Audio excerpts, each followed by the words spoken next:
치매 증세를 앓고 있는 80대 할머니 권사님의 고백입니다. 내가 나이 들어가면서 몸의 기력이 쇠하고 내 기억이 사라져서 어느 날 내가 주님을 모른다 할까 두렵습니다. 그러나 내가 주님을 잊는 순간에도 주님은 나를 끝날까지 기억하실 겁니다. 이것이 나의 산 소망입니다. 이 연로하신 할머니의 고백처럼 인생의 모든 것들이 하나 둘씩 빠져나가고 빈손이 되어서 더 이상 의지할 것이 없을 때, 그래서 인생이 막막한 때에도 하나님의 은혜가 우리를 붙잡아 주십니다. 하나님의 크신 은혜가, 그리고 살아있는 하나님의 말씀이 우리 인생길을 동행해 주십니다. 여러분, 이 시간에 옆에 계신 분들과 인사 좀 나눠볼까요? 하나님의 은혜가 우리를 붙들어 주십니다. 인사 나눠보세요. 자, 옆에 분하고 다시 한번 파트너 바꿔서 한번 동행 안 하면 좋겠어요? 우리가 하나님의 말씀을 붙잡은 것 같지만 종국에는 그 말씀이 우리 인생을 붙잡아 주십니다. 자, 파트너 바꿔서 한 번 더 인사해 보실까요? 하나님의 은혜가 우리를 붙잡아 주십니다. 시작. 네, 오늘 말씀을 통해서 하나님의 은혜에 대해서 함께 생각해 보고자 합니다. 첫 번째로, 하나님의 은혜는 우리의 힘으로 얻어내는 것이 결코 아닙니다. 우리 8절 말씀 다 같이 읽겠습니다. 8절입니다. 화면 띄워주실까요? 8절 말씀, 없으면 성경으로 읽겠습니다. 너희는 시작.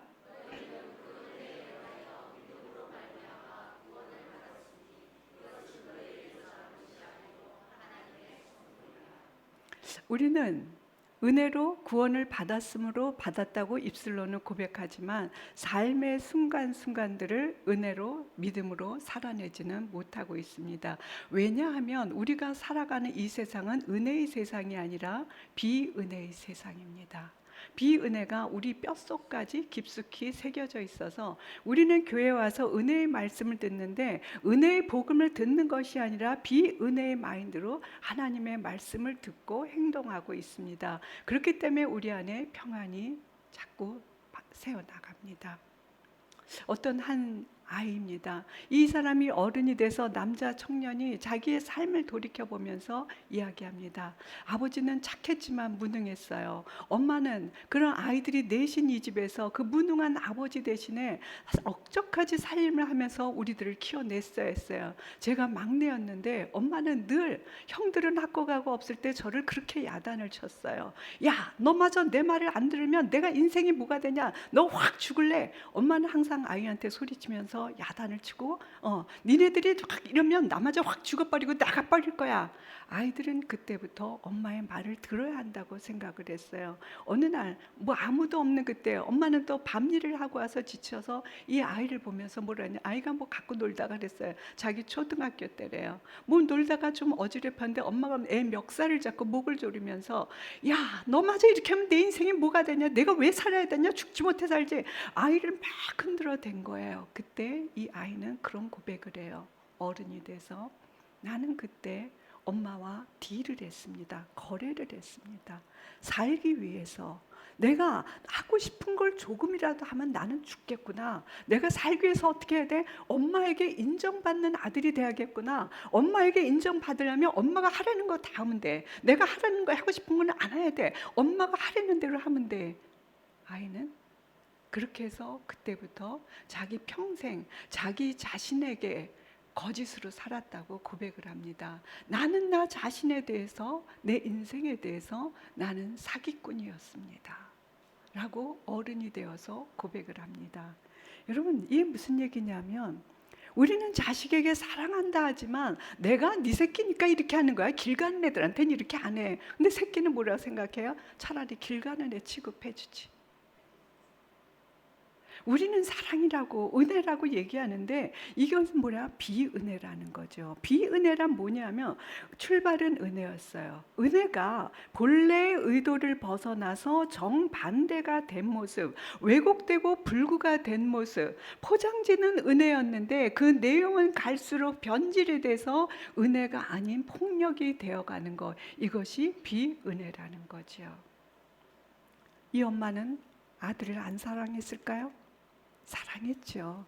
사랑했는데 결국은 시작은 은혜였지만, 시작은 사랑이었지만 세월이 흐를수록 엄마의 삶이 고달프고 남편이 남편의 자리에 있지 못할 때 이 엄마는 어떻게 했어요? 아이를 향한 사랑이 비은혜, 폭력이 되어갔다는 거죠. 여러분 기억하세요. 은혜는 창조적이지만 비은혜는 파괴적입니다.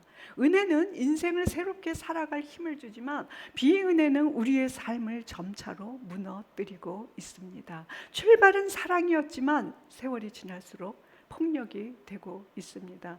야, 내가 널 사랑했는데 어떻게 네가 나를 거절해? 뭐라고 해요? 결국은 죽이잖아요. 내가 널 이렇게 사랑하는데. 비은혜라는 거죠. 비은혜를 통해서 우리 존재 안에 이 수치심을 주는 세 가지 영역이 있습니다. 첫 번째가 세상 문화와 교육입니다. 우리가 살아가는 이 세상 문화와 교육은 비은혜의 세상이고 비은혜의 교육입니다. 세상은 끊임없이 우리에게, 우리의 자녀들에게 말합니다. 인생의 모든 것은 성공 여부에 달려 있어. 너가 성공하기 위해서는 너는 능력과 외모도 뛰어나야 되고 공부도 잘해야 되고 어릴 때부터 공부 잘하고 스펙도 좋고 외모도 좋아야 되고 얼굴도 잘생겨야 되고, 그런 자녀들이 밤늦게까지 학원과 학교에서 시달립니다. 그렇게 해서 수능 만점을 받았는데 결국 어떻게 했습니까? 애인이 자기를 거절한다고. 어떻게 네가 나를 거절할 수 있어? 죽여버렸죠. 이런 세상에서 우리가 살아간단 말이죠. 몇 해 전 부산에서 뉴스에 난 사건입니다. 한 여중생이 아침 일찍 학교에 가서 공부를 하기 위해서 학교 교문을 다가가는데 한 블럭만 돌면은 교문이 나오고 교실로 들어가는데 바로 교문에 들어가기 전에 갑자기 골목 앞에서 악 하고 쓰러졌어요. 뭔가 뜨거운 게 얼굴을 확 덮친 거예요. 뭐예요? 얼굴에 누군가 황산을 뿌린 거예요. 결국 범인이 누구였어요? 그 반의 얼굴 이장, 얼짱이라 그러죠. 얼짱 3등 하는 애예요. 얘가 뭐라 그래? 너만 없으면 내가 우리 반에서 얼짱 2등도 하고 1등 할 수 있는데 너는 공부도 잘하고 게다가 얼굴도 예뻐. 너만 없으면. 얼굴에다가 황산을 뿌렸죠. 여러분, 누군가 농담 삼아 요즘 우리 한국 사회를 신평등주의 사회라고 이야기합니다. 여기서 말하는 평등 사회라고 말할 때 평은 뭐예요? 아파트 평수를 말합니다. 빌라 사는 사람보다 아파트 사람이 더 훌륭하고 17평 아파트 사는 사람보다 71평 사는 사람이 훨씬 더 훌륭하다는 겁니다. 이것이 우리 자본주의 사회의 우리의 멘탈리티입니다. 우리는 교회에 와서 점잖게 앉아있지만 그 비슷한 비은혜의 멘탈리티로 사람들을 평가하고 있습니다. 자, 등이라 할 때 여기서 등은 자녀의 성적입니다. 등수입니다. 마치 초연한 척, 나는 상관없는 척 앉아 계시는데요. 모든 것이 점수와 등수로 매겨지고 2등의 자리도 결코 없다고 말하는 이 비은혜의 세상 속에서 은혜의 개념은 너무도 쉽게 사라지고 만다는 거죠. 우리는 살아가면서 때로 실직해요. 때로 늙어가요. 때로 병들어요. 이런 인간의 생로병사 자연스러운 현상을 우리는 부끄러워해요. 왜요? 이 자본주의 사회에서 성공 위주의 능력 사회에서 내가 실직하고 내가 병들어가고 내가 뭔가 나이 들어간다는 이거는 굉장히 부끄러운 무능력한 자, 무기력한 자, 실패한 자로 여겨지기 때문에 우리는 이런 상황에서 부끄러워할 때가 많이 있다는 거죠. 두 번째로 우리가 살아가는 이 비은혜의 세상 속에서 이 세상 교육과 문화에 이어서 우리에게 이 비은혜를 경험하게 하는 것이 바로 은혜 잃어버린 종교입니다. 비은혜의 세상을 살아가면서 사람들은 은혜의 종교를 갈망합니다. 사는 게 지치고 공고합니다. 그래서 어떻게 은혜의 종교를 갈망하며 자기의 종교를 찾아갑니다. 근데 여러분 아시다시피 대부분의 종교들은 우리에게 뭐라고 말합니까? 당신이 조금만 더 선행하세요. 당신이 조금만 더 착하게 살으세요. 당신이 조금만 더 베푸세요. 그러면 당신이 신의 축복을 받을 수 있고 구원을 받을 수 있습니다. 라고 가르칩니다. 순서가 뒤바뀌었지요. 그러나 여러분, 이 가르침은 내가 이 율법 조항을 지키지 않으면 우리는 결코 구원의 길에 이룰 수 없다는 것을 말해주고 있습니다. 얼마 전에 남미 호랑교 아주머니 한 분을 만났습니다. 저보다 나이가 좀 있으신 분이셨는데 이분이 저에게 남미 호랑교를 전도를 하시면서 하시는 말씀이, 제가 믿는 남미 호랑교는요, 절대 남을 속이지 않아요. 남에게 나쁜 짓 하지 않아요. 절대 훔치지 않아요. 저는 성전에서 봉사하고 나가서 착하게 산 만큼 저는 이 땅에서 복을 받고 하늘에 가서 복을 받아요. 그러니 남미 호랑교 믿으세요 하면서 저에게 전도를 하셨습니다. 무슨 얘기예요? 축복과 구원의 잣대가 자신의 신실한 행위의 노력에 달려 있다는 것을 말해주고 있었습니다. 그래서 그런지 몰라도 그분의 삶은 정결해 보였지만 평안과 자유는 없었습니다. 여러분, 우리가 믿는 기독교 외에 그 어떤 종교에도 은혜의 개념은 없습니다. 불교의 고행, 힌두교의 업보, 이 힌두교의 업보, 유대교의 언약, 이슬람교의 법전, 이 모든 종교가 자신의 노력과 행위로 구원에 이르는 길을 제시하고 있습니다. 그러나 여러분 알지 않습니까? 우리 인생은 늘 그 기준에 결코 미치지 못하는 곤고한 실패작이라는 것을 우리는 잘 알고 있습니다.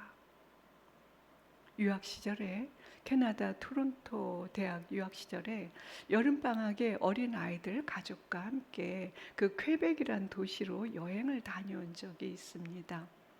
그 중에 가장 인상적인 곳이 성 요셉 성당이었는데요. 세계적인 관광지거든요.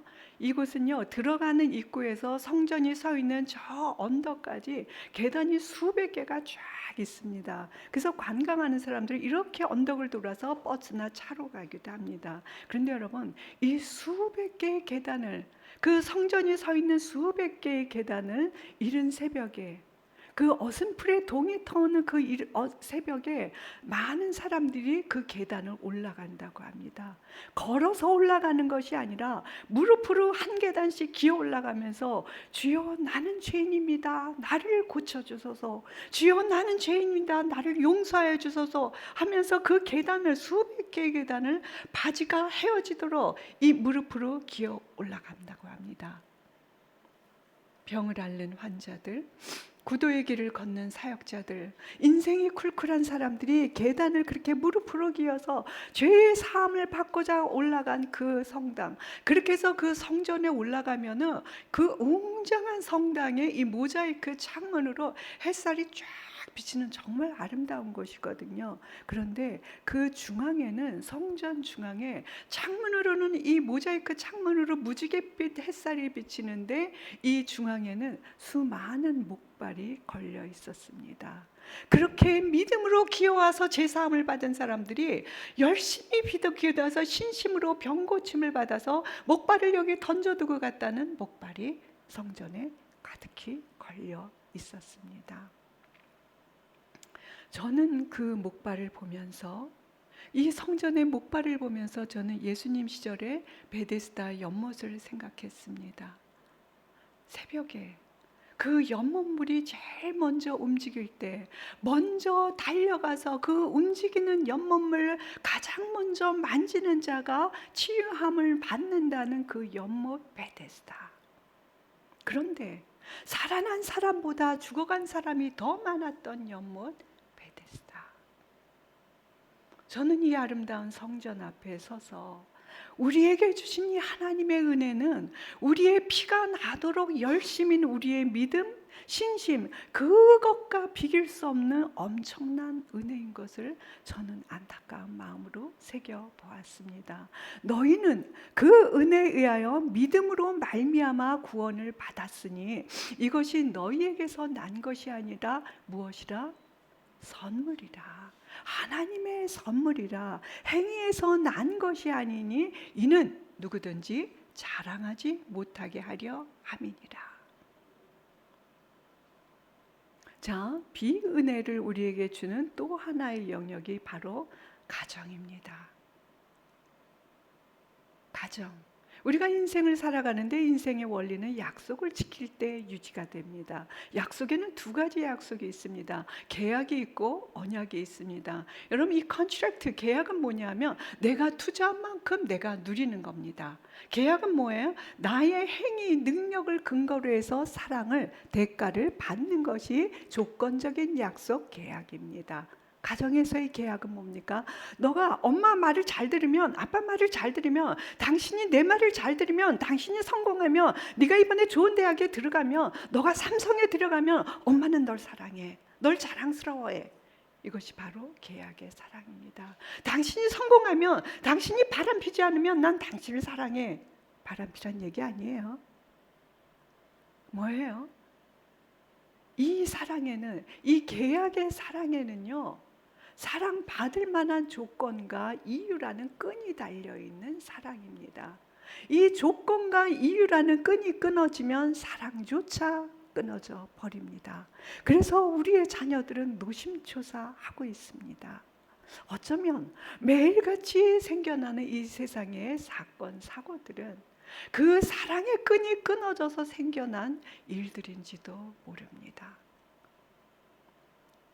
우리가 그렇게 돈 벌어서 투자하는 세상 교육과 문화, 그러가 갈망하는 종교, 우리가 그렇게 살을 섞어가며 살아가는 이 가정이 은혜가 아닌 비은혜의 가정 속에서 살아가기 때문에 마치 우리 유전자 안에, DNA 안에 비은혜가 새겨진 것처럼 우리는 비은혜의 세상을 살아가기 때문에 이 자리에 앉아있는 이 순간에도 우리는 비은혜를 생각하고 있다는 겁니다.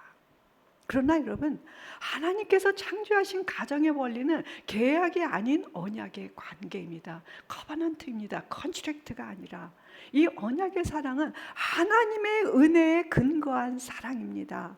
당신과 나 사이에, 우리 사이에 존재하는 존귀한 하나님의 형상을 바라보면서 서로의 빈자리를 채워주는 사랑입니다.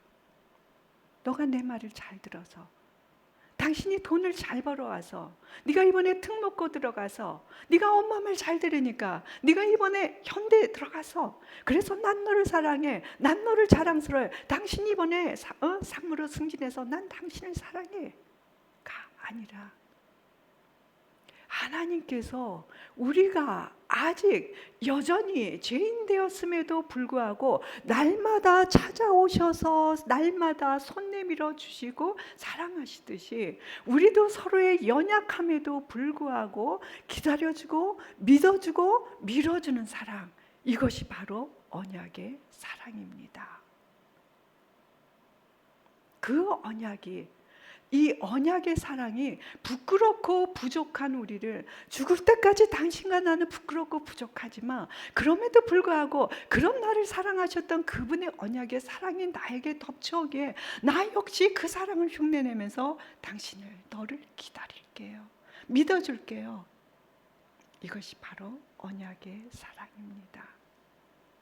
제가 언젠가 부산에서 강의를 하고 올 때 한 권사님이 할 얘기가 있다면서 저를 김해까지 데려다 주셨어요. 차로. 그러면서 차 안에서 얘기가 하시는 말씀이, 청년 시절에 예수를 믿고 정말 이 평안과 자유를 누리면서 너무 좋아서 하나님 저 다른 거 기도하지 않아요. 제 배우자감은 믿는 집안에 믿는 형제 만나서 기도하게 해주세요 해서 선을 봐서 장로님 권사님 댁에 그 아들하고 결혼을 했다는 거예요. 근데 결혼하고 보니까 이 남편이, 부모님은 신앙이 좋은데 남편은 나이롱 신자였대요. 그래서 어떻게 주일 주일만 되면 교회를 가는 것이 아니라 낚싯대를 메고 그리고 낚시터를 간다는 거야. 울어도 보고 말도 들어보고 정말 하소연도 해보고 했는데 전혀 남편은 말을 듣지 않았다는 거죠. 늘 낚싯대 메고 그 낚시하러 갔대요. 그런데 첫째 아이 유산하고 또 둘째 아이 유산하고 병원에 이제 누워 있는데, 입원해서 누워 있는데 원목 목사님이라 하죠. 다니면서 환자들을 위해서 기도해 주면서 원목 목사님 이분을 위해서 기도해 주시더니 그 말을 하시더래요. 당신 남편은 장로감입니다. 이제부터 당신 남편을 장로님 대하듯이 대해 주세요. 그러더래요. 여러분 장로님 보면 어떻게 하시나요? 그래도 조금은 공손하게 인사하시려 하시죠? 야, 뭐 이러지 않죠? 그래도 뭐 인사라도 하고 뭐 그렇게 하려고 노력을 하시죠? 자, 당신 남편이 장로감이니까 이제부터 당신 남편을 장로로 대접해 주세요. 그랬대. 이분이 정말 애 둘을 잃고 남편도 교회 안 가고 죽고 싶은 그 마음에 인생에 소망이 없는데 이래 주거나 저래 주거나 한번 믿어보자 그러면서 남편에게 공손히 대하기 시작을 했대요. 그러고 나서 20년, 그러기를 20년 남편은 안수 집사가 되고 결국 장로가 되었다는 거죠. 얼마나 속을 썩었을까요? 그런데 이 남편은 장로가 되어서 이제 주일이면 성경책을 끼고 낚싯대 대신 성경책을 끼고 교회에 가서 함께 예배를 드리고 그리고 나서 그 사탕 전도지 이걸 들고 아이들 초등학교 앞에 가서 전도를 하신다는 거죠. 그래서 뭐라 그래? 그 낚싯대 가서 고기를 낚던 내 남편이 이제는 사람을 낚는 그런 전도꾼이 되었어요. 고백을 하시더라고요. 무엇 때문에? 기다려준, 믿어준 언약의 사랑 때문이라는 거죠. 자, 하나님의 은혜는, 우리가 받은 하나님의 은혜는 첫 번째로 우리의 어떤 노력으로 받은 게 아니라는 겁니다. 두 번째로 오늘 말씀에서 하나님의 은혜는 우리의 힘으로 얻어내는 것이 아니듯이, 둘째로 하나님의 은혜는 우리의 은혜 받을 만한 자격 여부를 따지지 않는다는 겁니다. 우리 8절 9절 말씀 다 같이 읽겠습니다. 8절 9절 너희는 시작.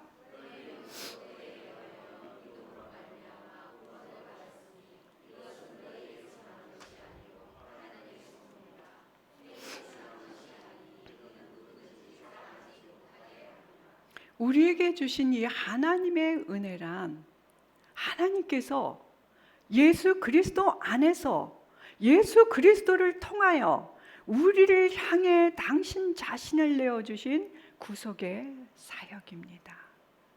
여러분, 은혜란 우리에게 이 하나님의 용서와 호의를 거저 주시는, 값없이 주시는 하나님의 사랑입니다. 우리에게 주시는 하나님의 은혜는 받는 사람의 자질 여부, 자격 여부를 따지지 않습니다. 우리의 형편과 처지로는 결코 누릴 수 없는 것을 하나님의 사랑으로 인해서 우리가 받으며 누리며 살아간다는 것입니다. 여러분, 이 은혜만이 우리와 하나님과의 사이에 기초이면서 전부라는 것을 잊지 마십시오. 너희는 그 은혜에 의하여 믿음으로 말미암아 구원을 받았으니 이것은 너희에게서 난 것이 아니요 뭐라? 하나님의 선물이라. 이 말씀은 가장 성숙하고 빛나는 성도에게도 진리이지만 가장 미숙하고 악하고 타락한 죄인에게도 여전히 복음입니다. 이 은혜라는 기초 자리에 대신 들어설 수 있는 것은 이 세상에 아무것도 없습니다. 내가 자격이 있어서 그 은혜를 받았다면 그것은 더 이상 은혜가 아니라는 것입니다. 여러분, 하나님의 은혜는 우리의 장점이나 단점, 우리의 죄성이나 거룩함, 우리의 가치와 무가치 여부를 따지지 않습니다. 우리가 가치가 있어서 받았다면 더 이상 은혜가 아니라는 겁니다. 은혜는 하나님께서 값없이 주신 선물입니다. 우리의 그 어떠한 죄도, 죄책감도 이 하나님의 은혜를 결코 막을 수 없습니다. 우리는 아무리 선하게 살아간다 해도 우리는 본질상 마음의 죄를 품고 살아가는 진노의 자녀들입니다. 여러분, 내가 아무리 이 걸레를 가지고 아무리 깨끗이 빨았다 해도 식탁에 행주로 쓰지는 않습니다.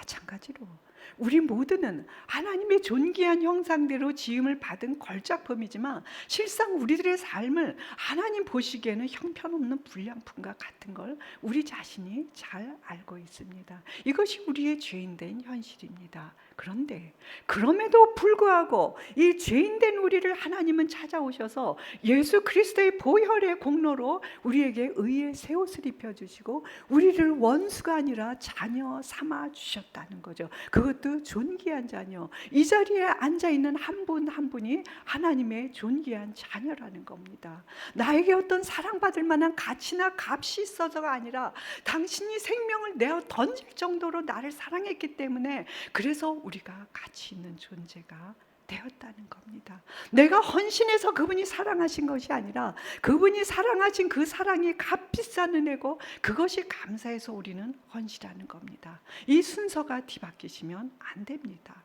여러분, 내가 인생의 정상가도를 달릴 때도 하나님은 사랑하시지만 내가 인생의 그늘진 갈림길에서 저 골짜기에서 혼자 눈물 짓고 헤맬 때에도 하나님은 우리를 사랑하십니다.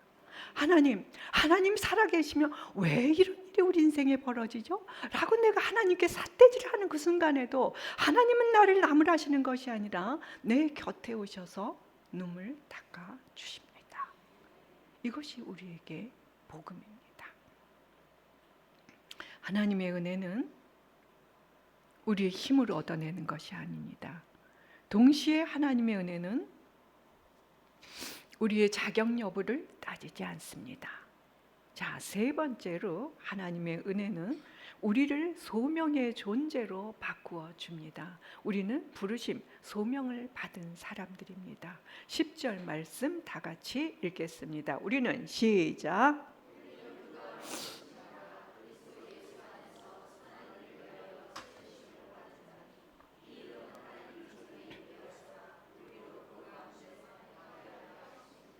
두 분이 안 읽으셨어요. 그 두 분을 위해서 우리 다시 큰 소리로 읽겠습니다. 우리는 시작.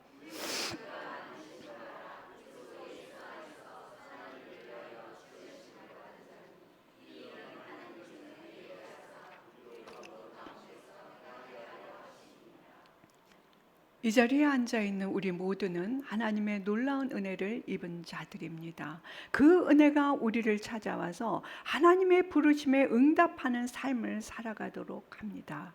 하나님께서 우리의 삶의 방향을 돌이키셨습니다. 그 은혜를 입기 전에는 우리는 어둠 속에서, 미움 속에서 나 자신과 내 가족만을 위해서 질주해왔습니다. 그러나 그 결과는 처절한 이기심과 죽음이었습니다. 우리의 죄와 우리의 이기심이 이 하나님 은혜의 풍성함과 아름다움을 가려버렸습니다. 저희 학생 중에 하나가 한 학기 동안 하나님의 은혜에 대한 저의 수업을 듣고 나서 마지막 시간에, 종강 시간에 저를 개인적으로 찾아왔어요. 그러면서 하는 말이, 남학생이었어요. 교수님, 수업 잘 들었어요. 좋았어요. 많이 도움이 됐어요. 그런데 교수님, 저 닦아놓고 질문하고 싶어요. 하나님이 은혜로 내 삶에 그 모든 좋은 것을 거저 주셨다는데 교수님, 하나님이 제 삶에 거저 주신 것이 뭐죠? 교수님 말해보세요. 우리 아버지 술주정뱅이에요. 우리 아버지가 하는 일이라고는 겨우 술 먹고 그 술병을 팔아서 또다시 술을 사오는 거. 그리고 이 아버지가 술을 먹으면 우리를 패고 엄마를 패고, 엄마는 그래서 내가 7살 때 엄마는 집을 나갔어요. 동생이 둘이나 있는데 제가 살림을 했어야 됐어요. 저는요, 아버지가 술을 먹고 길거리에 엎어져서 누구야고 부르면 저는 노심초사하면서 어린애가 그 아버지를 질질질질 어깨에 메고 집까지, 이 오두막까지 끌고 왔어야 했어요. 그게 제가 하는 일이었어요. 그럼 아버지는 온통 제 어깨에다 오바이트라고요. 내 팔자야 내 팔자 해놓고 조금 정신이 들으면 라면 끓여오라 했고, 동생들 앉혀놓고 그래도 기분이 좋으면 주사를 했고, 우리가 꼭 조금이라도 졸면 또다시 시작을 하고 야단을 치고. 교수님, 저는 이 아버지랑 살았거든요. 동생들, 근데 제가 밥해 먹이고 살림하면서요, 저는 제가 돈을 벌 수 없으니까 저는 장학금을 받았어요. 그래서 저는 정말 밤잠 안 자고 공부했거든요. 제가 저희 집의 가장이에요. 저 이렇게 열심히 살았어요. 하나님은 선하신 아버지시고 인생에 좋은 것을 주신다 했는데, 교수님 말씀해 보세요. 하나님이 제 인생에서 정말 좋은 거 주신 게 뭐죠? 그 좋은 게 뭐죠? 이 청년이, 남자 청년이 저한테 울면서 말했어요.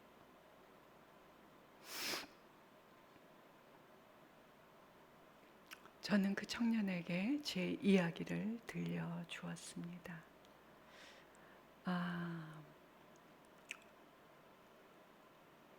큰아이가 1살 때 유학을 떠났습니다. 저희 가족은 유학을 떠났고, 그리고 이제 남편은 5년, 저는 7년 공부를 하고 애들은 셋이 되었고 돌아왔는데, 돌아와서 3년 반 만에 남편이 직장암 3기라는 거를 알게 되었어요. 그때 큰애가 4학년, 초등 4학년, 둘째가 1학년, 막내가 4살이었어요. 그것도 아들만 셋. 정말 남편 수술할 때 애들을 봐주실 분이 없어서 애들을 다 데리고 서울에 갔어요. 그래서 3개월 반 만에 전신 마취하고 수술을 해서 이 직장암 많이 퍼져 있는 거를 정말 이걸 다 수술하고, 그 다음에 이게 또 사흘 만에 감염이 돼서 또 전신 마취해서 재수술을 하고, 그 다음 그 사이에 항암을 하면서 이 장루를 뽑아내는 수술했잖아. 인공항문을 달았죠. 이것이 어떤 날은 퍽 터지죠. 그 다음 이거를 항암하고 다시 집어넣는 수술, 이걸 3개월 반 만에 3번을 하다 보니까 이게 배가 오픈이, 장이 다 오픈이 되면서 장이 유착이 된 거예요. 그러니까 이 가스가 계속 생기는데 직장을 16cm 잘라 놓으니까 빠지질 않는 거예요. 우리는 방구를 붕 끼면 되는데 낄 수가 없는 거예요. 그러니까 여성들이 아기 날 때 그 산통이 있죠. 사공이 수축되는 이 고통을 2분 간격으로 앓는 거예요. 그걸 또 3년 동안. 어떻든 그런 상황 속에서 병원에서 더 이상 할 게 없었고, 그래서 이제 여수에 있는 어느 요양병원에 갔어요. 왜? 저는 아이들이 어렸고 아이들을 봤어야 됐고 돈도 벌어야 됐고 남편은 병원에서 몸을 일으켜 살아야 됐어요. 근데 이제 어느 날 아이들 한 명씩 다 뜯어 맡기고 여름방학이 됐을 때, 강의가 없을 때, 그때 이제 여수 요양병원에 갔어요. 갔는데 거기서 보니까 한 암 환자들이 40여 명 있더라고요. 갖은 종류의 암 환자들이 있는 거죠. 제가 남편과 도와주고 그쪽 분들하고 친해져서 보니까 식사 시간에 어떤 여성 한 분이 항상 혼자 밥을 먹어요. 저보다 좀 어리셨던 것 같은데 혼자 밥을 먹어서 그분이 좀 안 돼 보여서 제가 식탁에 갔어요. 그분 식탁에 가서 친구하면서 물었어요. 왜 혼자 밥을 드세요? 이분이 친해지니까 얘기를 하시는 거예요. 제가 여기 볼따구에, 제가 볼따구를 할게요. 볼따구에 여기 암이 생겼어요. 그래서 아산병원에서 이거를 수술을 했어요. 수술은 성공리에 끝났는데 이것이 시신경을 건드리다 보니까 왼쪽 눈이 깜빡이질 않아요. 눈을 감을 수가 없어요. 그래서 그러면 사람이 잘 수도 없으니까 어떻게 해요? 이 눈을 인공적으로 깜빡이를 수술을 했다는 거예요. 여기에 금조각을 넣어서. 그러니까 어떻게 눈을 한 번 감을 때마다 눈이 감기긴 하는데 그 뻑뻑한 그 이물감에 계속 눈물이 나면서 눈곱이 끼는 거예요. 그러니까 냄새가 나니까 사람들 옆에 못 가시는 거예요. 그래서 이걸로 이 움푹 패인 이 볼따구와 이 눈곱 때문에 계속 이렇게 밥을 먹는 거예요. 제가 그 소리를 들으면서 내가 눈을 깜빡이는 게 은혜의 선물이었구나. 나는 한 번도 태어나서 지금까지 내가 눈을 깜빡인다는 것에 대해서 한 번도 이게 선물이라고 생각해 본 적이 없었어요. 근데 그분을 바라보면서 내가 눈을 깜빡이는 것이 그냥 생리적인 자연스러운 현상이 아니라 이것을 잃어버린 이분에게는 이것이 엄청난 선물이라는 것을 저는 그분을 보면서 배웠어요. 어떤 나이 드신 남자분이 혼자 또 밥을 먹으시는데 그 이만한 그 대접에다가 그 늘 밥을 먹을 때면 국물에 이렇게 밥을 말아서 후루룩 후루룩 드시는 거예요. 그래서 제가 또 그랬죠. 선생님, 왜 이걸 국물에 말아 드세요? 공부하셨잖아요. 국물에 말아 드시면 위가 이게 부담스러워서 안 좋다는데 왜 말아 드세요? 그랬더니 이분이 혀 짧은 소리를 하신 거야. 내는 안 그러고 싶은데 낸들 모르어? 그런데 내가 이 설도암이었거든요. 그래서 이 혀를 좀 잘라냈어요. 그래서 혀 짧은 소리를 하시는 거예요. 혀를 잘라냈는데, 암은 암덩어리는 잘라냈는데 이 침샘을 건드려서 침이 분비가 안 돼요. 그러니까 밥알이 다다다다 밥을 먹을 때마다 이 혓바닥에 다다다다 붙어서 씹을 수가 없어요. 내려가질 않아요. 그러니까 낸들 어떡하오? 이걸 국물에 말아서 물에 말아서 후루룩 후루룩 먹어요. 제가 그 얘기를 들으면서 나는 태어나서 지금까지 헤아릴 수 없는 끼니수의 밥을 먹었는데 나는 한 번도 내 입에서 혀에서 침이 분비되는 것을, 정말 이것이 엄청난 선물이라는 것을 생각해 본 적이 없어요. 너무나 이건 그냥 자연스러운 현상이어서 한 번도 생각하고 한 번도 감사한 적이 없는데, 이것을 잃어버린 이분에게는 매끼 밥 먹을 때마다, 뭔가를 먹을 때마다 이것이 엄청난 고역이라는 거, 침이 분비가 안 되니까 냄새가 나고 사람들 옆에 갈 수가 없고 먹을 수가 없고, 저는 그분을 보면서 인생에서 누리는 그 모든 것이 값진 선물이었구나, 은혜의 선물이었구나, 저는 그때 깨달았어요. 제가 지금 말을 하면서 목소리가 나오고 손을 움직일 수가 있고, 여러분이 이 자리에 두 발로 걸어오셨고 앉아서 귀가 열려서 말씀을 들을 수 있는 거, 눈이 열려서 사람을 볼 수 있고 내 손으로 옆에 있는 사람을 쓰다듬을 수 있는 거, 이게 자연스러운 현상이 아니라 엄청난 선물이라는 거예요. 우리 학생 중에 한 명, 엄마가 자궁 경부암에서 난소암으로 이게 이제 전이가 돼서 그 죽을 날을 기다리시면서 아들을 부르면서, 얘야, 그 6인실에 있으면서 이 엄마가 아들 이러면서, 누구야, 엄마를 이 휠체어에 앉혀서 저 창가로 좀 움직여 보내다오. 저 창가에, 창밖에 바람이 부는 저 햇살과 저 바람과 저 움직이는 풀을 한번, 이 생명의 기운을 나 1초라도 보게 해다오. 아들이 저에게 그걸 전해주는 거예요. 여러분, 어제 죽어가니가 그토록 살고 싶어 했던 오늘을 우리는 살고 있는 거예요. 내가 뭐 잘나서가 아니라 이 오늘 우리가 살아가는 것이 나의 공로가 아니라 하나님 은혜의 선물이라는 거 생각해 보셨습니까? 우리가 살아가면서 누리는, 값없이 누리는 이 좋은 것들은 은혜의 선물이라는 겁니다. 우리는 그 어리석어서 그 모든 것을 잃어버려야만 그제서야 발견하고 후회하고 있습니다.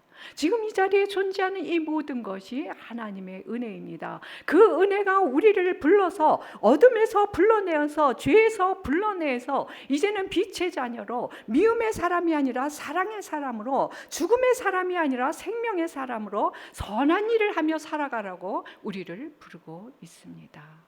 여러분,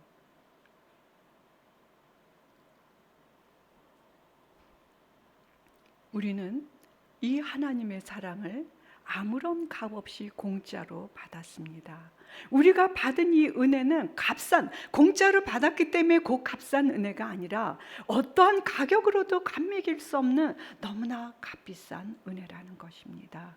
그렇기 때문에 여러분, 더 이상 게으르게 사시면 안 됩니다. 더 이상 쫀쫀하게 사시면 안 됩니다. 더 이상 여러분의 가족만 아시면 안 됩니다. 여러분 자신을 학대하면서 왜 내 인생은 이런가, 여러분 자신을 미워하고 학대하는 것, 이것이 성경에서 말하는 자기 부인이 아닙니다. 주께서 나를 선대하듯이 나도 나를 선대하며 소중하게 여기며 하나님의 형상답게 살아내셔야 됩니다. 나의 존재, 나에 있는 모든 것이 하나님께로부터 왔기에 오늘도 감사하며 아침부터 이 시간까지 교회의 땅을 밟으며 이 사랑하는 사람들과 나에게 있는 것들을 나누며 살아가는 것, 나에게 주어진 이 미움의 사슬, 대를 이어서 내려오는 우리 가정의 이 미움과 상처의 사슬을 예수 그리스도의 이름으로 끊어버리면서 이제는 사랑의 삶을 살기로 결단하는 것, 이것이 우리 그리스도인 소명의 삶입니다. 여러분, 우리는 더 이상 과거의 상처에 매여서, 이 상처에 매여서 미움을 대물림하며 살면 안 됩니다. 저는 사람들을 만나서 상담을 하잖아요. 엄마의 상처, 딸의 상처, 이 딸 속에 3대가 들어있는 거예요. 너무 아파요. 과거의 상처에 매여서 미움을 대물림하는 하는 존재들이 아니라 내가 아파봤기 때문에, 내가 가난해봤기 때문에, 내가 힘들어봤기 때문에, 내가 고통받아봤기 때문에, 내가 남몰래 흘리던 그 눈물의 아픔을 알기 때문에 다른 눈물 흘리는 사람의 눈물을 닦아주는 상처 입은 치유자로 살아가는 것, 이것이 바로 소명의 사람입니다. 여러분, 우리는 축복의 통로로 살아가셔야 됩니다. 천국은 우리의 손이 닿을 수 없는 아주 먼 곳에 있는 곳이 천국이 아닙니다. 천국은 바로 하나님의 은혜가 펼쳐지는 곳이 천국입니다. 여러분, 우리가 하나님의 은혜 안에 머무르면 우리의 가정도 교회도 천국입니다.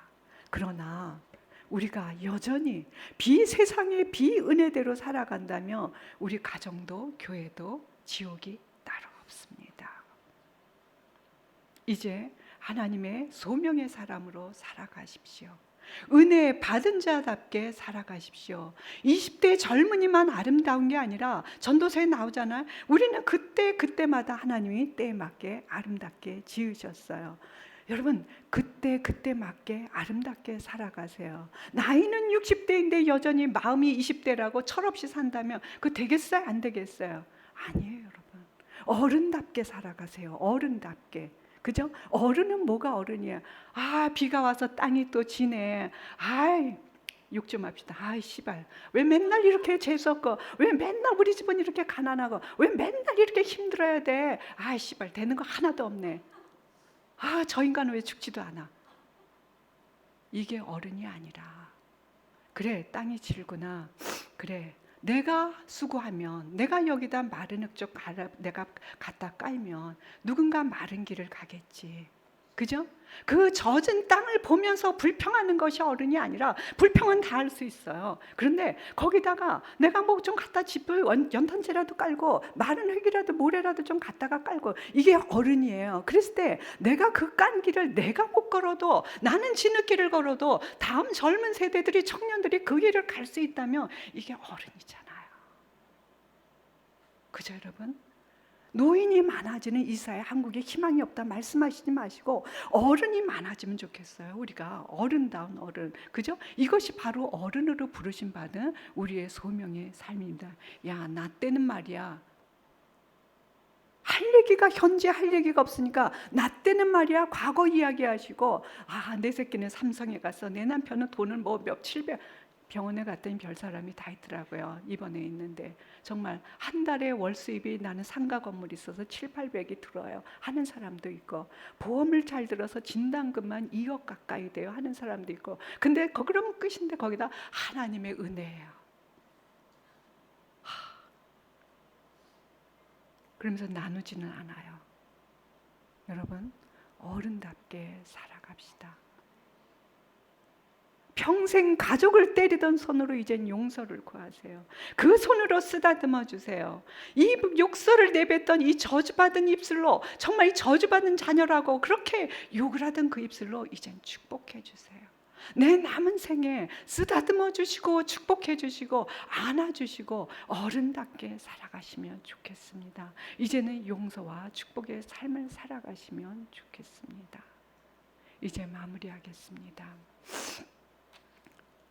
저희가 2004년도에 유학을 떠날 때 전세금 3천만 원을 가지고 유학을 떠났습니다. 살아보니까 1년 생활비였어요. 그런데 7년의 유학 생활을 마무리할 때 보니까 저희 두 사람 다 공부를 했는데, 애가 셋이 되고 하나가 셋이 되고 공부를 했는데, 그 1년 쓰면 없어지는 돈 3천만 원이었는데 7년을 빚 없이 공부를 했더라고요. 저는 하나님의 은혜라고밖에 고백할 수가 없었어요. 물론 간절히 매달렸어요. 물론 장학금을 받기도 했고요. 캐나다 정부가 주는 돈도 받았고요. 어떻든 그 모든 걸 통해서 마지막 계산할 때 매 학기 학비를, 모자란 학비를 낼 때마다 기도했지만 결국 돌이켜보니 빚이 하나도 없었어요. 저는 알았어요. 하나님은 1 더하기 1은 2를 만드시는 하나님이 아니라 1 더하기 1은 무한한 알파를 만들어내시는 이 산술적이지 않은 놀라운 은혜의 하나님이라는 것을 유학생활에서 경험했어요. 그렇기 때문에 남편이 그때 2004년도에 처음 아플 때 그때부터 저희 주변 사람들과 뭐 강사리와 기타 등등 이런 것들을 모아서 정말 이 가난한 신학생들에게 장학금을 주기 시작했거든요.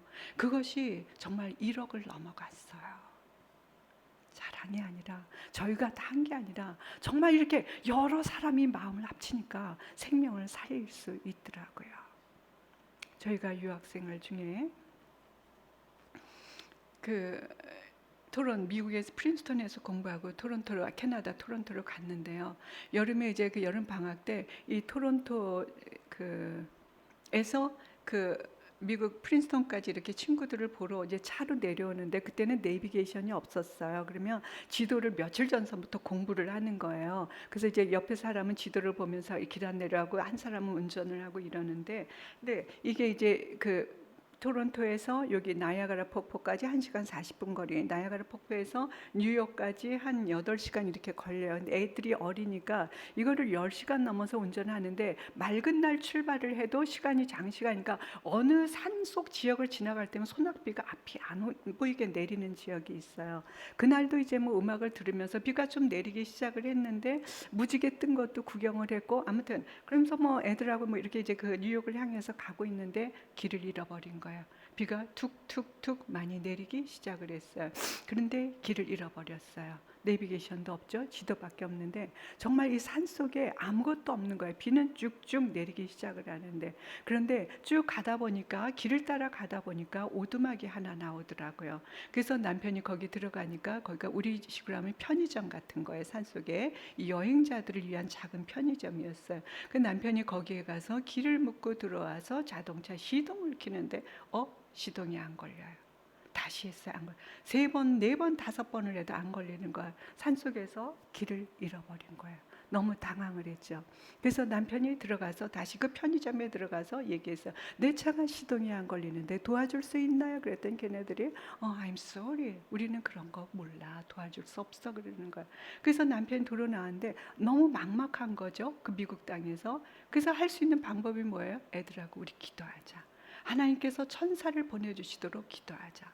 기도했어요. 그때 조금 있다가 차 한 대, 거기 차가 지나가는 지역이 아닌데 어떻든 길이니까 차가 한 대가 들어오더라고요. 그러더니 미국인 노부부가 우산을 쓰고 내리시는 거예요. 내리시면서 거기 들어가서 커피를 사갖고 오시면서 차로 들어갈 때 제가 남편한테 가서 의논해 보세요. 그랬어요. 남편이 가서 Excuse me, sir 하면서 물었어요. 내 차가 지금 시동이 안 걸리는데 도와줄 수 있나요? 그랬더니 이 노부부가 미국인 노부부가 Sure. 그러더니 우리 차로 왔어요. 그러더니 시동을 뜩뜩 걸더니 하는. 그러더니 우산을 내려서 차 앞으로 가더니 차 입을 쫙 벌리더라고요. 본네트를 하대요. 저는 처음 알았어요. 우리 차가 이게 열린다는 걸 처음 봤어요. 이걸 쫙 열더니 이분이 이렇게 모여더니 your battery is out. 그러는 거 뭐예요? 배터리가 나갔다는 거예요. 그럼 어떻게 해야 돼? 그랬더니 이 할아버지가 하는 말이 don't worry about that. don't worry는 뭐야? 돈을 걱정하라는 얘기가 아니라, 그죠?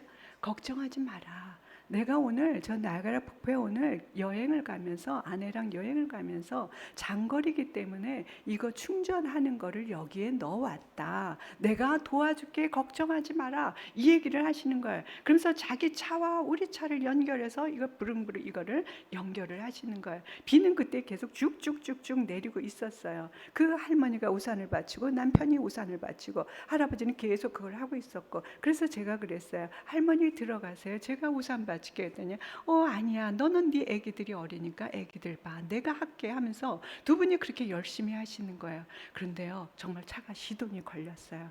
그래서 우리가 이제 시동 걸 갈강 이제는 또 가스 아웃. 이게 이제 차를 장시간 타고 오면서 비가 오니까 이것도 애들이 또 어리다 보니까 이게 가스를 많이 쓴 거예요. 그래서 여기 가스 스테이션이 어딘지 알아? 그때 할아버지가 Follow me, 따라오라는 거예요. 내가 이 지역을 잘 알거든, 따라와. 걱정하지 말고 따라와. 그러는 거예요. 그러면서 이 할아버지가 20분 너머를 같이 가주셨어요. 그런데 가는 그 길에 비가 정말 1m 앞이 안 보이가 비가 쏟아지는 거예요. 앞에 그 깜빡깜빡하는 그 빨간 불만 보여요. 그것만 보고 따라가는 거예요. 그랬을 때 할아버지가 내가 여기서 이제 이렇게 사인을 주면 너는 이 가스스테이션에서 기름을 넣고 그리고 나는 이렇게 갈 거야. 그럼 너는 오른쪽 길로 가면은 뉴욕이 나올 거야. 이러면서 할아버지가 그때 헤어지기 전에 기름을 넣고 남편이 물어봤어요. 할아버지, 제발 이름과 주소를 가르쳐주세요. 우리가 토론토 들어가면 정말 우리를 구해주신 은인인데 인사드릴게요. 그랬더니 이 할아버지가 마지막 하신 말씀이 No, no, no, no, never. 그러면서 하신 말씀이 걱정하지 마. 그러면서 마지막 저에게 던져주신 말씀이 God is love, God is grace. 하나님은 사랑이시고 하나님은 은혜세요. 이 말씀을 하시면서 자기는 왼쪽으로 깜빡이 넣고 그리고 달려가셨어요. 저는 인생의 비가 주룩주룩 내리는 앞이 안 보이는 상황에서 그 장면을 자주 생각을 해요. 자, 지금도 남편이 20년 만에 또 암이 생겼어요. 고통을 받고 있죠. 수술을 해야 되는데 수술을 할 수가 없대요. 그 부위가 너무 좁아서 수술을 못한대요. 그래서 처음에는 항암과 방사선을 해서 이거를 이제 줄인다 하더니 이제는 또 하는 말이 그 항암을 못한대요. 왜냐 20년 만에 새로 생긴 거기 때문에 수술을 못해서 조직 검사를 받을 수 없기 때문에 이것이 정말 어떤 암인지 몰라서 이 비싼 항암제를 쓸 수 없다고 심평원이 거부했다는 거예요. 결국은 그래서 방사선 치료만 33회로 이번 주 목요일에 마쳤습니다. 통증은 여전하죠. 또 다른 부위에 통증도 생겨나죠. 안타깝죠. 여러분들 기도해 주셔서 감사한데 계속 기도해 주시고, 그러나 저도 남편도 알아요.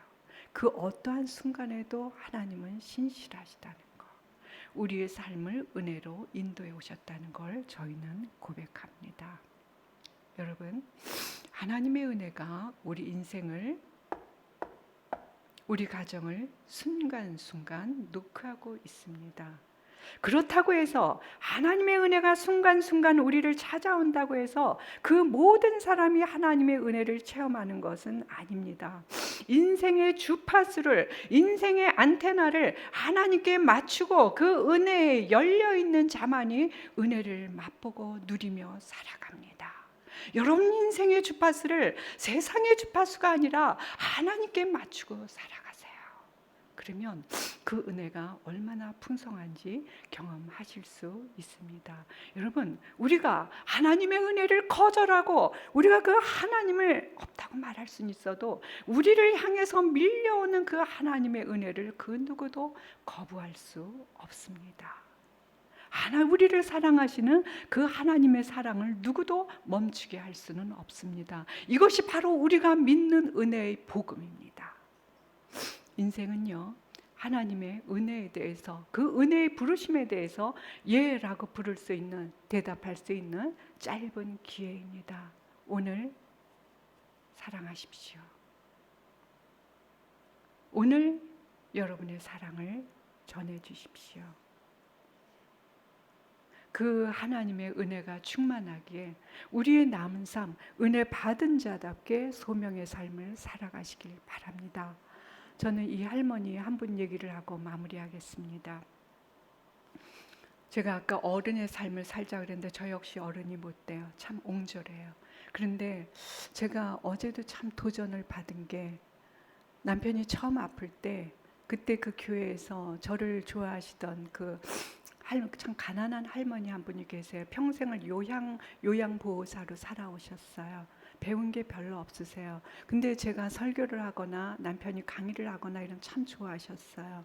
그러면서 자기는 가방끈이 짧기 때문에 그때 우리를 통해서 공부하는 법을 배우셨다는 거예요. 요양보호사 하시면서 그 공부했는데, 이분이 남편이 아프다는 소식을 듣고 어느 날 저를 찾아오듯이, 그때 막내가 어려서 제가 유아실에 있었거든요. 20년 전이니까. 근데 이 할머니가 찾아오더니 저를 찾아오시더니 갑자기 치마를 훌떡 껐더니, 긴 채 훌떡 껐더니 속 고쟁이 있죠. 거기서 뭐 뽀시락뽀시락 하더니 10,000원짜리 3장을 꺼내 주시더라고요. 그러면서 이거 목사님 맛있는 거 사드리세요.